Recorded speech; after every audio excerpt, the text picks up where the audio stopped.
welcome to the Mad Sociologist construction project. It's a work in progress. In June 1914, Serbian nationalists in Sarajevo assassinated a high Austrian government and dynastic official.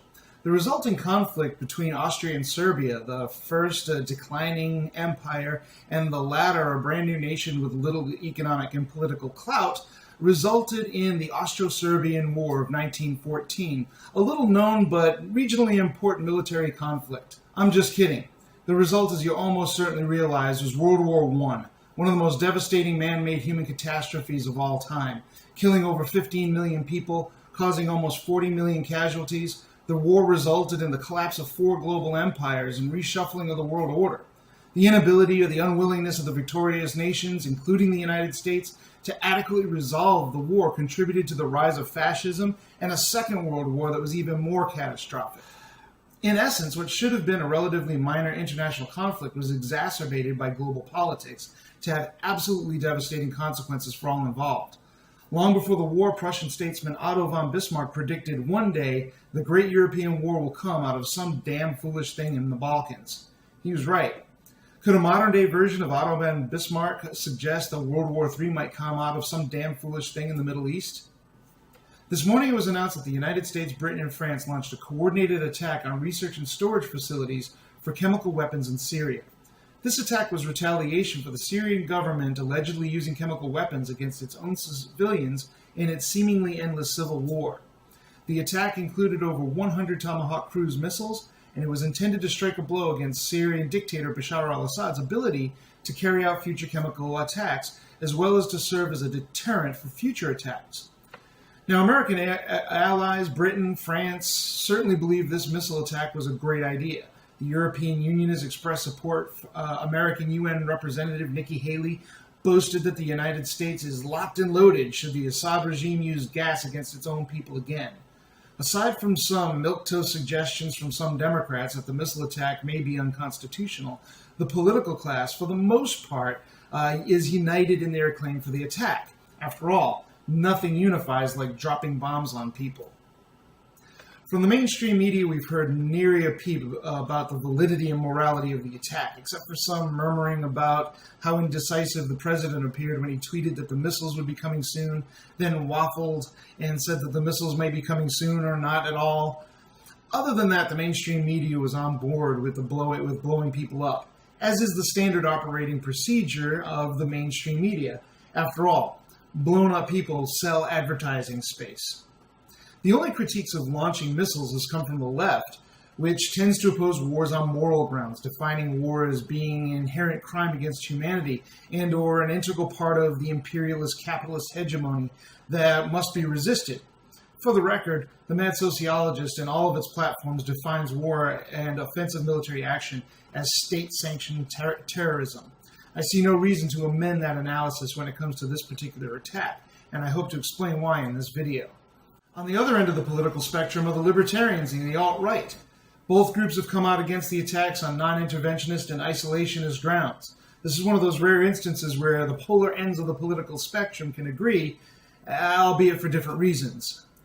And why shouldn't the mainstream media be in favor of a missile attack against a known dictator? It's a winning issue, and the world needs winning issues. Everyone agrees that Bashar al-Assad and his buddy Vladimir Putin are brutal dictators who can't be allowed to get away with their brutality and oppression. Using chemical weapons is a violation of international law, demanding a response from any nation that values the rule of law. And look, we have to do something. We can't just sit back and let innocent civilians be gassed by a tyrant. Furthermore, none of our people were hurt. There's no cost on our part. So we get to respond to a dictator and show that we're standing on principle, and we don't have to pay a cost. Sign me up.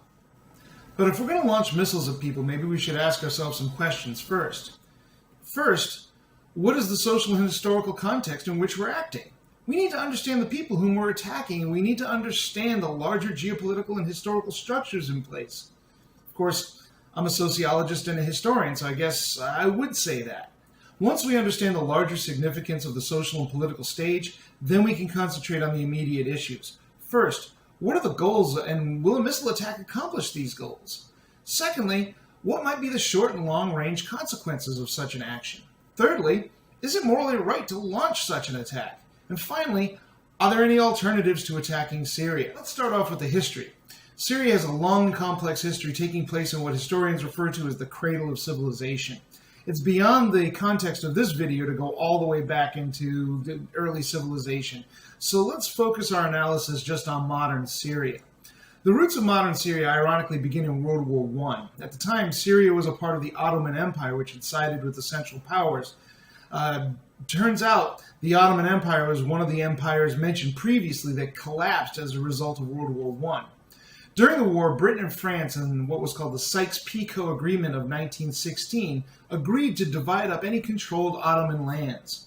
In 1918, British and Arab forces took control of Syria, and control of the region was later transferred to the French in 1920. Turns out the Syrian people didn't much care for French rule, as most people who were under French rule, and they rebelled. As a result of this great Syrian rebellion, Syria became a semi-independent state under French military and economic supervision during World War II, and after World War II, Syria officially became an independent democratic nation. This government in the Cold War environment, however, was hard-pressed. In its formative years, Syria experienced many coups, many of which were sponsored by the CIA in an attempt to get a pro-American government that would approve the Trans-Arabian Pipeline. State Department official Dean Hinton stated, "I want to go on record as saying that this is the stupidest, most irresponsible action a diplomatic mission like ours could get itself involved in, and that we've started a series of these things that will never end." For much of Syria's modern history, the CIA often intervened for U.S. interests, even going so far as to support extremist groups like the Muslim Brotherhood against the more secular Syrian governments. After a period of military dictatorship, the Socialist Ba'ath Party took control and stabilized the region. The Soviet Union had played a role in Syria's development since before its independence. Now, with a socialist pan-Arab-based party in charge, Soviet investment in the region increased and remains one of Russia's most important allies in the region. In 1967, Syria, along with Egypt, Lebanon, Jordan, and Iraq, formed an alliance against the nation of Israel. Fearing an imminent attack, Israel launched a preemptive strike against these nations in what became known as the 6 Days War. The Arab nations were quickly routed, and Syria lost the Golan Heights region to Israel. This land is still hotly contested today, and the relationship between Syria and Israel remains strained. In 1970, the military wing of the Ba'ath Party, under the leadership of Hafiz al-Assad, took control. Hafiz ruled Syria as an autocrat. Though his rule did bring much needed stability to the region, he did not brook dissent, as was made clear in 1982 when his soldiers brutally put down insurgents in the city of Hama. Hafiz expanded Syrian infrastructure, instituted land reforms, but also established an extensive police state and suppressed the internet and other communication technologies that might be used against him. Hafiz also maintained a precarious balancing act between the Cold War superpowers. He embraced the Soviet model of rule and reinforced his relationship with the Soviet Union by allowing it to open a naval base in Tartus, thus giving the Soviets a military footprint in the Middle East. He also signed an important treaty of friendship with Moscow in 1980, a treaty which still stands. On the other hand, Hafiz also sold himself to the West as a keystone to Middle East stability. He tempered his nation's anti-Israeli position, siding against the PLO and aligning with the United States against Iraq and Saddam Hussein in the First Gulf War. He was a consummate politician who empowered his nation by playing both sides of the street during and after the Cold War. When Hafiz died in 2000, his dictatorship became a dynasty when the law was changed to allow his son Bashar al-Assad to become the president of Syria. Assad's ascension came during a difficult time for Syria. The Soviet collapse and military mismanagement had left Syria in debt and suffering from economic stagnation. Assad began his rule with some concessions and democratic reforms, but these were short-lived. Assad largely continued and expanded the autocratic regime of his father. In 2002, the Bush administration decided to list Syria as among his now famous axis of evil, and a couple years later imposed sanctions on Syria. In the meantime, Russia, under Vladimir Putin, agreed to forgive 80% of Syria's debt from the Soviet era. This combination reinforced the historical ties between Syria and Russia. Despite an alliance with Russia, things were not going well with Syria. By 2010-2011, Syria experienced a perfect storm of instability. First, a debilitating drought, most likely the result of global climate change, destroyed the nation's agricultural sector, causing millions to move from the farms to the cities. There, these rural refugees found themselves competing with hundreds of thousands of Palestinian and Iraqi refugees. Secondly, The Arab Spring that erupted at the beginning of 2011 spread the seeds of dissent and popular action throughout the region. Finally, when protesters gathered in the city of Daraa, Assad and his military responded much the same way as his father had 30 years early in Hama. The response to the violent crackdown of innocent protesters, however, was much different. Syria devolved into an impossibly complex civil war. The Syrian civil war breaks down like this. On the one hand is the Assad government and its supporters. This is the most cohesive group. This side of the dispute is understandably supported by Russia, China, and Iran. On the other side is an impossibly complicated, shifting, and fractured network of opposition groups, as many as 1,000 self-identified brigades. While the West agrees with most of the opposition groups that the Assad regime is brutal and must go, it's difficult to agree with these groups on much else. Most of the rebel groups are hardly democratic. Many of them are Islamic fundamentalists and anti-American and anti-West, including al-Qaeda splinter groups. Furthermore, the resulting instability also created space for the extremist ISIL to take a foothold in Syria. That created a surreal situation in which the United States and its Western allies actually share mutual interests with Russia, Iran, and the Assad government in overthrowing ISIL. The situation is a catastrophe, and the heartbreaking results speak for themselves. According to the World Bank, almost 500,000 Syrians have been killed, and over half the population has been displaced by the war.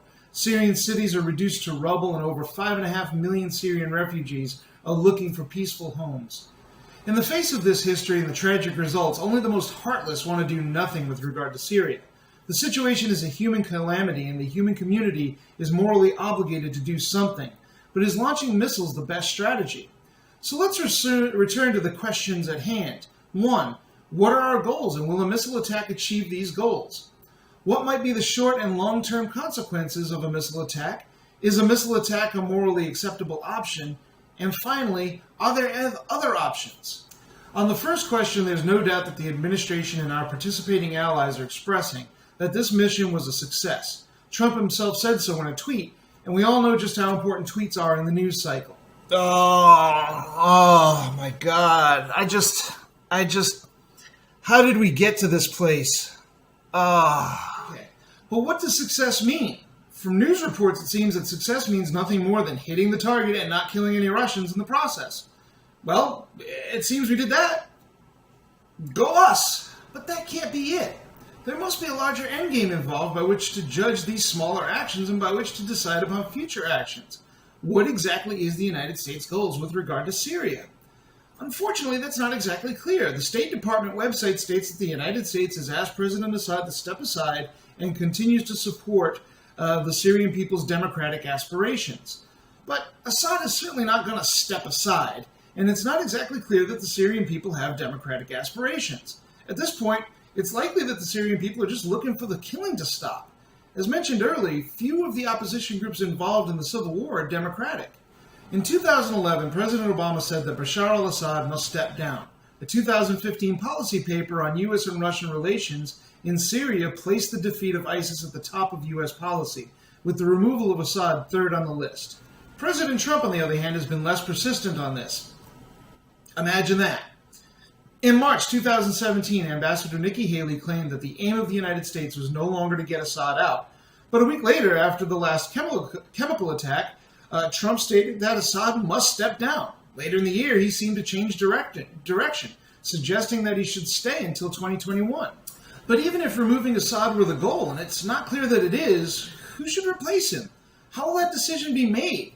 The elimination of the Assad government, as bad as it is, would create a power vacuum in the nation that all 1,000 or so armed brigades would immediately set upon each other to fill.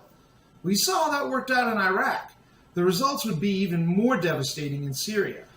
Well, maybe the goals aren't so grandiose as regime change. After all, President-elect Trump in 2016 stated that we will stop racing to topple foreign regimes. That's great. So maybe the goal is to just get Assad to stop gassing his own people. I can get behind that. But is a missile attack the way to go? After all, last year after Assad gassed a city and killed 90 people, including 30 children, the United States, yep, you guessed it, launched a missile attack. That didn't seem to stop the chemical attacks. Now, according to one source, this time is different because last time the United States only launched 59 missiles. This time we launched 100. You see, when a strategy doesn't work, You simply make the strategy bigger. Okay. But maybe this attack was so successful that Assad no longer has the capacity to launch any further attacks. That seems unlikely. At best, by attacking the research facility and storage areas, this attack might delay a future attack. And don't get me wrong, there's something to be said about that, but if Assad and his regime were responsible for the attack and are intent on doing it again, they will. The Pentagon admits this. Lieutenant General Kenneth McKenzie said during a press conference, "I would say that there's still a residual element of the Syrian program that's out there. I'm not going to say that they're going to be unable to continue to conduct a chemical attack in the future." Well, of course not. So then what was the point? What was the strategic goal? Was it just to show that the United States and its allies were going to do something? Look, this is a civil war. Assad has already demonstrated that he's willing to lay his entire country to waste in order to stay in power. He's used chemical weapons in the past, and if it turns out that he was responsible for this last chemical attack, it is clear that he's ambivalent to a great deal of pain and suffering when it comes to staying in power. How do we expect a missile attack to make any difference to a man who's perfectly willing to gas his own people? Now for the second question. What are possible short and long-term consequences of this missile attack? On one side of the spectrum, we have the very little likely possibility that, aside from the immediate level of destruction, there will be absolutely no impact whatsoever. And if this is the case, what's the point? On the other end of the spectrum, we have the possibility of this regional conflict growing into a global military conflict between the world's two largest nuclear powers, leading to a thermonuclear apocalypse. We can't say that won't happen. Observers in 1914 certainly didn't think that the Austro-Serbian conflict would end in calamity. But when you added the agendas and the national prestige of larger aligned nations, the irrational and impossible happened. Now we have an instance where the civil war involves the overlapping interests of Russia, China, and Iran. We're looking at a situation in which the instability can spread into Iraq, threaten Israel. We have to ask ourselves, what would have happened had Western missiles killed Russian soldiers on the ground? After all, back in 2016, coalition forces targeting ISIL accidentally killed Syrian government troops. These missile strikes don't always go as planned. Now, in international crises, we can often count on cooler heads prevailing. But are we really sure that President Trump and his cabinet of warhawks on one end and Vladimir I have so much testosterone Putin are cooler heads? Would you buy a used car from either of these men? Even if we can avoid a nuclear conflagration, a diplomatic or military error in this part of the world could result in absolutely devastating results. If history is any guide, we saw plenty of examples of the United States and the old Soviet Union avoiding direct military conflict, but instead fighting proxy wars in other nations like Afghanistan or Vietnam.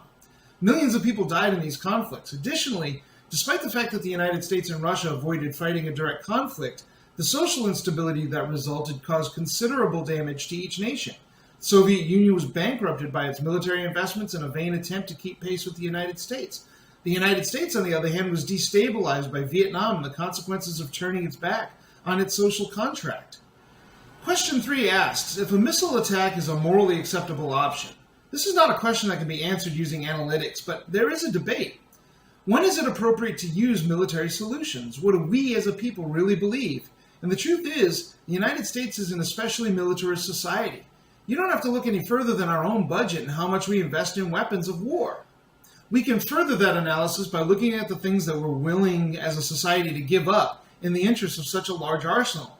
Because of our obnoxiously bloated military machine, we as Americans are sacrificing things like universal health care, publicly funded college, and tertiary education. Our infrastructure is turning to sand. Our schools are begging for funds. Our veterans can't even get decent care after returning from our endless wars. It's not that we can't afford it. We could pay for all of these things right now and not raise a single dime in taxes if we just cut out our military budget. But we don't. We continue to dump more and more money into this useless machine, and what do we have to show for it? A quagmire in Afghanistan, humiliation in Iraq, the war on terror is a multi-trillion-dollar failure. We can't even stop a third-rate dictator in Syria from gassing his own people with all of our military might. Furthermore, I liken this to the old adage I heard when I was a kid. If all you have is a hammer, every problem looks like a nail. Our bloated military encourages us to find military solutions to the problems that we face. Unfortunately, history has shown us that except in matters of national defense, there are no military solutions. You can't bomb someone into democracy or even peace. The best you can do is submission. and even that is questionable of late. People who feel they have nothing to lose do not submit to bombs. Then we as a society have that blood on our hands. In Congress right now, there's a murmur of a debate that the president's actions might be unconstitutional because he didn't get consent from Congress before setting off the attack. Come on, this is largely partisan battle that we all know will go nowhere. The constitutionality of war has never gotten in the way of the president using his position as commander-in-chief to kill people. President Washington did not get a congressional declaration of war when he sent Mad Anthony Wayne West to pacify the Indians. Obama did not get a declaration of war for his flying killer robot assassination program. In the 1970s, the War Powers Act was put into place to restrict the president's war-making powers while giving him latitude to handle military emergencies. How did that work out? Today, the War Powers Act and the Constitution are mostly quaint relics when it comes to the U.S. war machine. President Obama practically begged Congress to debate intervention in Syria to no avail. In the first 6 months of Trump's administration, according to Foreign Policy magazine, the U.S. dropped over 20,000 bombs. According to the Cost of War Project out of Brown University, the United States is conducting military activities in 76 nations under the premise of the War on Terror. We have active combat troops in 15 nations without word one from Congress. So it's clear that the constitutional provision on war is irrelevant. Furthermore, the American people don't seem to care. No taxes, no draft, no rations, no big deal. So, done and done. All right, mister, then what are the alternatives? Do we just sit back and let Assad gas his own people? Look, I'll admit I'm not an expert on Middle Eastern affairs. I'm just a guy trying to apply what I know to understanding a really complicated and tragic situation. In many ways, I'm just like everybody else. I will say that firing missiles and dropping bombs and using flying killer robots and mobilizing the troops just because we feel that we have to do something is a concept that I reject. Choosing violence simply because it's a choice can only exacerbate the problem. When was the last time a military solution worked? Maybe you're one of those guys who, at this point in the conversation, says something about World War II. Wrong answer. You can't pull that one on me. Yes, the Axis powers were bombed in submission, but it was the actions of dedicated diplomats and statesmen coming together after the war who took it upon themselves to shape the modern world, creating the United Nations, the Bretton Woods system, instituting the Marshall Plan, and rebuilding relationships, bringing Germany, Italy, and Japan back into the community of nations that brought peace to Europe. It wasn't the war. We know this because we can compare it to the failed response of World War I. So spare me the World War II shtick. Fact is, there are no military solutions. So what do? On this, I'll admit I'm a bit lost. We have to accept the fact that there's nothing that we as foreign nations can do to resolve the multi-layered problems in Syria. We can lament, we can learn from the history and our part of cultivating instability and perpetuating a dictatorship that is now imploded, but that's not a solution. The best we can do when it comes to Syria, I'm afraid, is to open the doors to diplomacy among the stakeholders, including Russia and Iran. For the sake of offering humanitarian relief to those displaced by the war, maybe bringing the belligerents to the negotiating table. This will require the United States and Russia to stop thumping their chests and actually sit down with a plan to end the carnage. We can start by not providing the weapons. President Trump has canceled arms shipments to supposedly vetted moderate rebel groups. This plan was a disaster from the start. In the meantime, the most important thing that could be done is allowing the people of Syria who don't want to participate in the carnage an opportunity to escape. Currently, there are millions of Syrians trying to flee the violence and oppression in their home country, people who need our help, not our missiles. For them, the United States has shut the door. We do this because we're so mindlessly afraid that a terrorist might find his way into the United States by way of a refugee camp. It's interesting. We see a missile attack in which we take almost no risk as an act of courage, but we're afraid to help displaced families flee bombs. We might want to question what we mean by courage.